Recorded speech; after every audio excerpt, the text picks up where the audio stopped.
Okay. Great. And our next speaker is Daniel Kressner from EPFL, and he will talk about norm estimation with rank 1 vectors and a continuous analogue. Please, Daniel. Okay, thanks a lot, Stefan, for the introduction and for all the organization, to all the organizers. Happy birthday, Nick. It's a great honor to be here and speak here. Always love to come to Manchester. It reminds me of my hometown, which was called the Saxonian Manchester when it still had industry for the change, Chemnitz.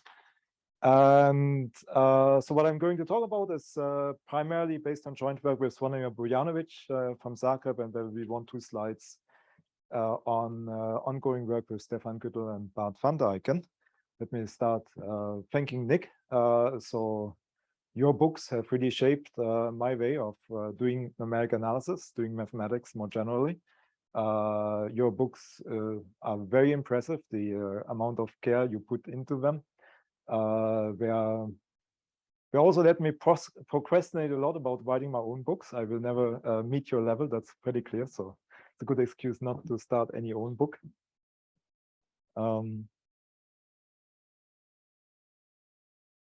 Yes. You want the next slide? No, it's fine. No. I also learned from your group not to use navigation symbols in Beamer slides. So in case you're wondering, if you want to learn one thing about from this talk is the comment to get rid of the navigation slides items.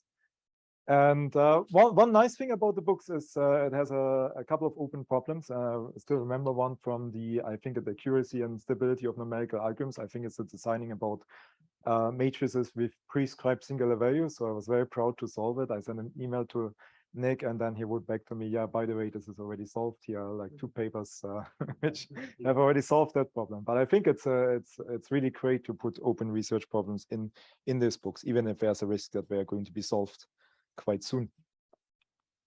Now, this talk is based on, follows up on chapter 15 of the accuracy and stability of numeric algorithms, and very much on section 3.4 of the book on functions of matrices. So chapter 15 of accuracy and stability of numeric algorithms is concerned with condition number estimation and norm estimation of potentially large matrices, and section 3.4 of F of A talks about the conditioning of F of A and how to estimate that.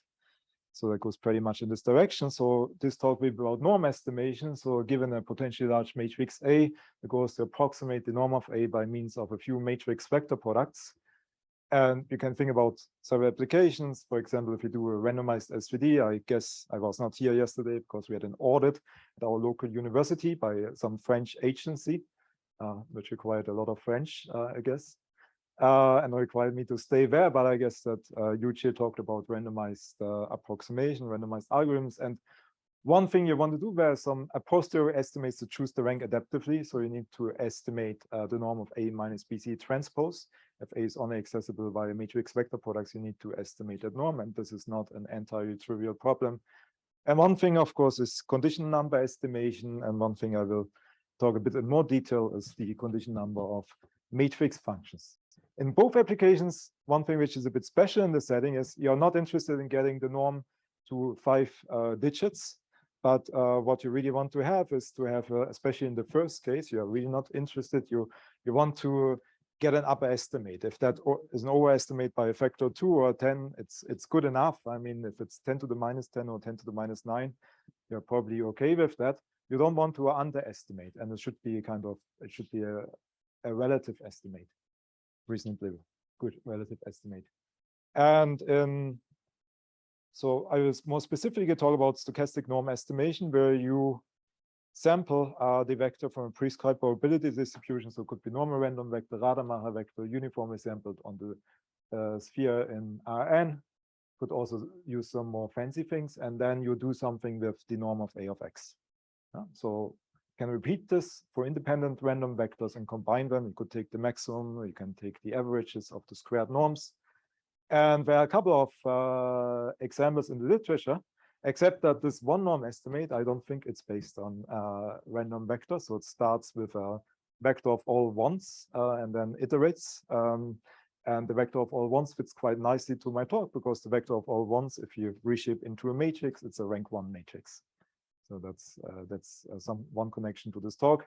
but I don't think there in norm S you don't have random vectors, but there are a couple of other papers which discuss stochastic estimators. I think Nick also comments on the stochastic estimators in one of his great reference sections in the book, and I leave it to you to have a look. He has something interesting to say about them. If you're interested in Frobenius norm estimates, this probably links to the talk by Andreas Former, which I haven't seen, but from the title, I infer that he talked about trace estimation. So specifically for trace estimation of symmetric positive definite matrices, Frobenius norm is of course the square root of the trace of A transpose A. So trace estimation helps you to estimate the Frobenius norm. And so just to tell you a bit about the stochastic norm estimation and the kind of business from a mathematical point of view one has to enter in order to analyze this. So imagine that X is a random vector, and that's kind of the probability distribution of the norm of A of X. So you take a random vector, you look at the norm of A of X, and you get some number, and it's a random number somehow distributed somehow, and this is the real norm. So in this part you overestimate, and this part you underestimate. We really don't want to underestimate the norm, so you're kind of declared as a failure if in terms of reliability, if the norm of A of X is smaller than the norm you're interested in. And just from this figure, if you take the integral over this part, you see it's still just here visually there's a significant probability that you fail, and you can decrease this failure probability by just moving to the left by saying, okay, let's multiply the norm I get with factor theta, let's say 10, and then you suddenly, when you compare with the norm of A divided by theta, and this failure probability gets decreased a lot, of course, at the expense of potentially overestimating the norm.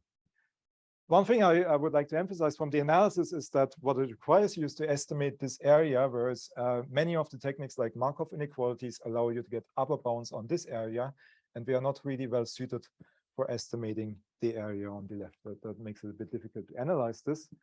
One simple, there are kind of a few simple results in the literature, like the result by Dixon, or here Halcombe, Martensen, and Schropp in that famous Zyme review paper for estimating the error of the low rank approximation. We are suggesting to use, for example, a Singer vector, Gaussian random vector, and then we show that the norm of A is bounded by theta times square root of 2 divided by pi times the norm of A of X with probability 1 minus theta inverse. So if you insert 10, you have a probability of 90% that this bound is true, and a 10% failure probability. And you can easily increase this success probability by just taking several vectors and taking the maximum. And then, of course, these are independent events. So you go down from 1 minus 10 to the minus 1 to 1 minus 10 to the minus k. And you can, but of course, there's the risk that you start overestimating. And that's a bit of a problem with this kind of estimator, that you tend to overestimate the true norm. So especially because the true norm of A is not the expected value of A of X, of the norm of A of X, but the expected value of A of X. The true norm squared is actually the Frobenius norm. And then you kind of have to look at tail bounds for Frobenius norm estimates, and that's a much more difficult business, and the bounds are more difficult. Now, what's another difficult with this norm estimation? If you want to, for example, estimate the condition number of a matrix function, and A is a large matrix, then you would need to apply the linearization, which is the Fréchet derivative of the matrix function. You would need to apply this linearization to a vector, to a direction, but a random direction is a full random matrix. So imagine that A is maybe a 100,000 by 100,000 sparse matrix, and you can conveniently invert with it, and maybe it's a 2D discretization, something from IFIS maybe. By the way, I use it a lot in my lectures. Thank you. It's very useful.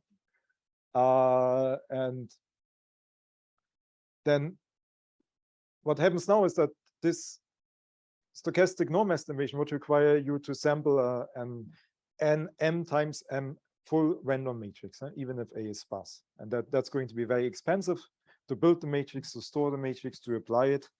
And so you would be stuck with moderate m, simply because you have to sample. I'm now changing notations. I'm going to move to capital N for the large vectors and to small n for an n times n matrix. And the idea here is now, and for this you need randomness getting in, even if you prefer to use deterministic algorithms. This really works really well together with probabilistic vectors to use rank 1 vectors. So as the problem as n becomes large, generally working with random vectors of length capital N equal n squared becomes expensive. And the idea is now to say, okay, well, let's not choose an unstructured random vectors, use a Kronecker product, is a rank 1 random vector. So you could take the Kronecker product of 2 Gaussian random vectors. There's a lot of work in other areas where we do compressed sensing with Kronecker products of sensing matrices. They do the linear estimates, and here are a few references from statistics and from the compressed sensing literature. And the one closest to this work is probably the one by Roman Vershinin from 2020, on which I will comment later on. And so the use of random rank 1 vectors, it's not useful everywhere, right? If you just have a sparse matrix A and you multiply it with a rank 1 vector, you're not going to get any benefits. It's as expensive as multiplying with an unstructured vector. So there needs to be some structure in A to really benefit in terms of cost. For example, if you have a sum of Kronecker products, it's of course much easier to multiply A with a rank 1 vector, so a Kronecker structured vector, than an unstructured vector. Or if you invert sums of Kronecker products, so this relates to the talk of Melina, you have to that could be a Sylvester matrix equation that would correspond to the inverted sum of 2 Kronecker products. Then you can reduce the cost significantly by the techniques discussed by Melina, or in the case of Fréchet derivatives of matrix functions, when you want to estimate the condition number of a matrix function, then where you can use tensorized Euler subspace methods to reduce the cost significantly. So by the fact that this is a rank 1 vector now allows you to apply specialized methods, which essentially reduce the cost to a standard Euler subspace method for f of a, or rather f prime, where you take the scalar function, you take the derivative, and then you build f prime of a. It's not something you apply, but the analysis shows that the convergence of these methods is similar to applying the Euler subspace method to f prime of a applied to a vector. So the cost is comparable. So if you have a good rational Euler subspace method for multiplying f of a with a vector, or f prime of a with a vector, this is much, much cheaper. This is going to be very cheap. You're going to be able to work with 100,000 by 100,000 matrices, or for 2D discretization, 1 million by 1 million matrices without any problem. Another thing where this comes up, where nowadays a lot of rank 1 vectors are used, are in compression of tensors, combining this with the tensor train format or other formats, where you try to learn something about the tensor by multiplying with rank 1 vectors, or you try to do error estimates, and then using rank 1 vectors also helps a lot. So that would be the whole algorithm. You sample 2 smaller vectors and return A times the Kronecker products of these vectors, and then you can repeat it and combine it. You can take the maximum, or you can take the average of the squared. And if you look at the histograms for, now this is just a Hilbert matrix for 10,000 samples. As I said, the bad guy is to the left. This is underestimating. You want to be at 1. One is the, where you just hit the 2 norm of A. If you are to the left of 1, you're underestimating, and you see that it gets shifted a bit to the left. So the histogram is different. For both, there's a non-negligible risk of underestimating at the norm of A. So you either need to multiply with a constant, or you need to use several vectors, and the risk is visually a bit higher for rank 1 vectors. So there's something you lose by going from general random vectors to rank 1 vectors, and we can quantify this to show you a bit of, so we just had a discussion with David Sylvester about the style of slides, where Germans always, well, not Germans, me, I always want to introduce some messy slides to show how difficult it was to work on this. So we are, if you found the slides not messy until now, we are going to start getting messy from now on. So here there's some difficulty in trying to analyze this, because in the unstructured case, if you start the analysis, you really benefit from the orthogonal invariance of Gaussian random vectors. which allow you to say without loss of generality that my matrix A I'm working with is actually diagonal. Because you do the SVD, you apply A in the transformed coordinate system, and the random starting vector or random vector is not bothered by this because it's invariant on the orthogonal transformations. So at the end, you need to know how well you capture this component. So you only need to know how small this guy is going to become, which is just a standard normal random variable. You can compute the integral and get a lower bound on this integral. So this is just a lower tail bound for psi1 squared random variable. And then there's a major difficulty if you go from these unstructured random vectors to the structured case that Kronecker products are. You apply an orthogonal transformation to a rank 1 vector to a Kronecker product. It's going to destroy everything, right? It's not going to remain rank 1. It's getting some very difficult object. So you cannot do this. So you have to use other techniques, and the difficulty there is that general techniques like Markov inequalities and Chernoff bounds always give you upper tail bounds, but not lower tail bounds. So you have to go, I think Bani Noferini knows this from his work on the Wilkinson bus. There's a similar kind of analysis. You need to go much more into the random variables. And here are some ideas of the proof, which I will skip. This was the messy slide. And one thing, what comes out compared to this simple result in the paper by Heiko Martinson and Trop, that it's a bit worse. So before we had 1 divided by pi times theta to the -1, we get a logarithmic factor in theta, but it's only slightly worse. So the failure probability increases slightly. So as you increase theta, it's not going down proportional with theta to the -1. You have to pay a logarithmic factor, but it's very modest. For example, this has been chosen on purpose, of course, to get 0.9, you have to pay with a constant 42. And then you can increase this by taking the maximum. And how well I'm doing with respect to time? 5 minutes, yes. So, okay, now you can use this result to cheap estimates of condition number for matrix equation, matrix functions, or to randomize low rank compression.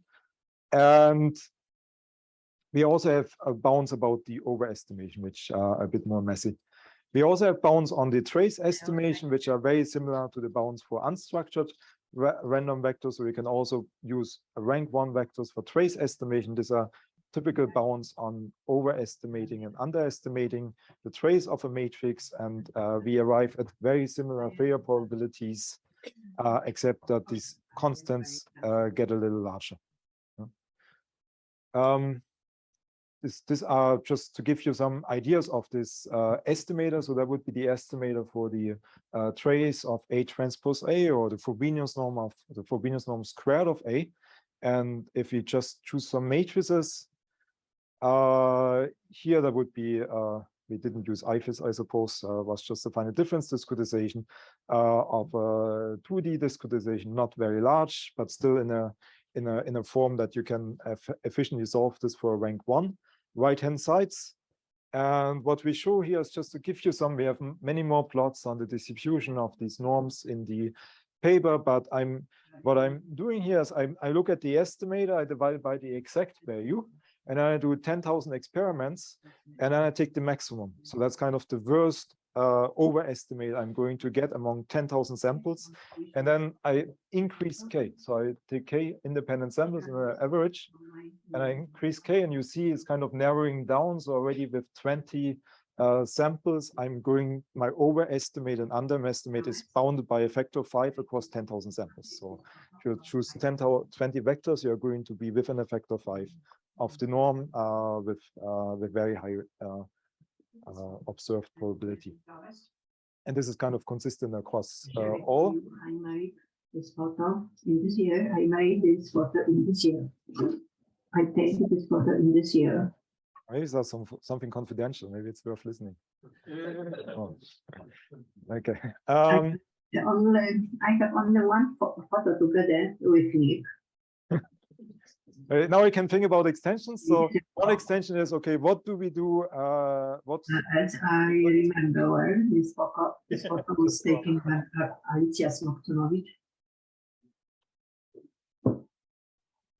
You could go to a higher dimension. So instead of Kronecker products of 2 vectors, you can take a Kronecker product of d vectors. But then you're kind of hitting a barrier because the vectors of the Kronecker products of d vectors are not filling very well the space in high dimensions, and where you get a failure probability, at least there's a bound in this period by Verginin, but there's also from the quantum computation literature, there are some kind of fundamental barriers that you cannot do this for large d. So you cannot just increase this and hope that you get something good. For d equals 2, we still get fairly good results. For larger d, you see that the failure probability approaches 1 exponentially fast. So the success probability is exponentially small with respect to d. So you have to be careful, not just now go to larger d, apply to tensors in order to estimate the norms. At least from a theoretical side, you cannot do this for arbitrary tensors. So there needs to be additional structure for this to work well. We also have a, and yeah, now I'm not, I think I'm not on the, yes, how do I click on the slide? Ah, here. Thank you, Francis. Okay. There's something which I will just comment. So this is the ongoing work with Stefan Güttel and Bart van der Eycken, where you can now think about, instead of matrices, you can also think about vector valued functions. And there's a work by Ellsworth and Güttel, and there were, I think, 2 ANLA seminar talks by François, I think, and also by Karl Meerbergen, where this idea was commented on, where you have a vector valued function. Think, for example, about the vectorization of a matrix depending on a complex parameter, and you build a surrogate function by just hitting that vector valued function with random vector. So you have a 1D function, AAA or any other of your favorite approximation methods will be very fast, and you can use that, the poles and the zeros of AAA, for example, to build your approximation of your original function. And we are trying to understand this a bit better and improve that. And rank 1 comes in very naturally, because if this is actually a vectorization of a matrix, of a large matrix, which you can multiply efficiently with vectors, you don't, what's happening here is that you take the matrix and a product with a dense n times n Gaussian random matrix. That's really maybe not something you want to do for a large scale problem. And instead you want to, and this is what is proposed in several works in this direction, that you actually multiply from the left and the right with random vectors, which corresponds to exactly what we have been discussing, testing with rank 1 vectors. And here's one result which we have obtained so far, so that how can you learn about the original function? For example, one thing you can learn with this is about the norm, and then you can try to turn this into error estimates as well, trying to get something about the error estimate of the approximation of f, trying to learn something from the surrogate function. And so if you compare the norms of these 2 guys, this is the big function, this is just a scalar function. I'm measuring with the L2 norm here. And the difference is, so you kind of expect that maybe it doesn't capture everything, the surrogate function. So you have to pay with a small factor. But then you see that the probability that you are not capturing the norm of capital F correctly, or the error estimate correctly, goes down quite rapidly with theta to the -2. There's something interesting is this factor rho, which comes up quite regularly in these estimates. And in this case, it measures somehow the smoothness of the function, because you can imagine if f of z is very wild and you hit it with a constant vector, you're probably not in good shape with kind of capturing all the phenomena of capital F with a random vector. So the stable rank, which is not just normally just the Frobenius norm divided by the largest singular value square, is now essentially this norm, the Hilbert-Schmidt norm, divided by the largest singular value of the integral operator associated with this vector valued function. And this kind of captures the smoothness of the function. So for an analytic function, it's going to be a small constant, and for a function which is less regular, this rho may be pretty large.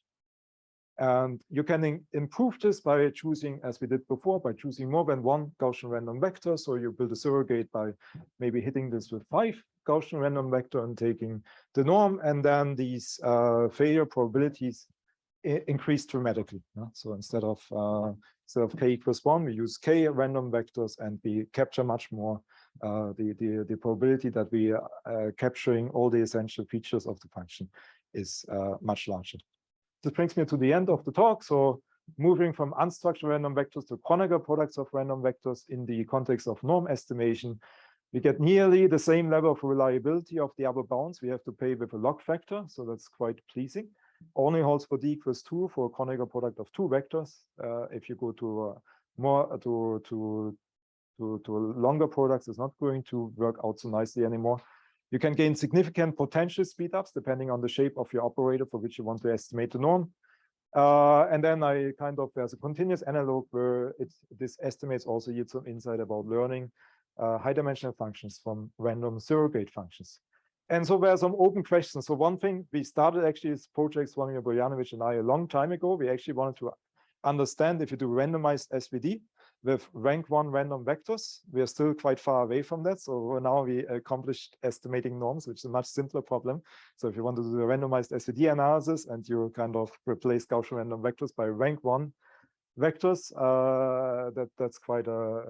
that's a bit tough. So we are still kind of want to work on that. And also for longer products, it's not clear. You need to impose more structure on A in order to say something meaningful. Thanks for your attention.